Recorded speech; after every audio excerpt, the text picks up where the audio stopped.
The masked man fallacy is a logical error that happens when you assume that two objects cannot be the same thing just because one object has a certain property and the other object does not have that property. This error happens because you are assuming that your knowledge of the object is equivalent to the object itself. For example, let's say that you know who your father is. You also know that the masked man is someone you don't know. You might then conclude that the masked man cannot be your father. This is the masked man fallacy. The fallacy happens because you are ignoring the possibility that the masked man might indeed be your father, but with certain properties or circumstances that you are not aware of. For example, maybe your father is wearing a mask to hide his identity.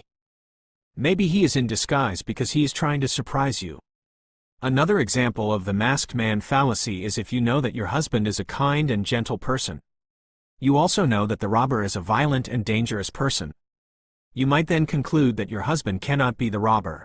This is also the masked man fallacy. The fallacy happens because you are ignoring the possibility that your husband might also be involved in the robbery, but under circumstances that you are not aware of. For example, maybe your husband was forced to rob the bank at gunpoint. Maybe he was trying to protect you or someone else from harm. The masked man fallacy is a reminder that our knowledge or lack thereof does not necessarily dictate the true nature or identity of objects or individuals.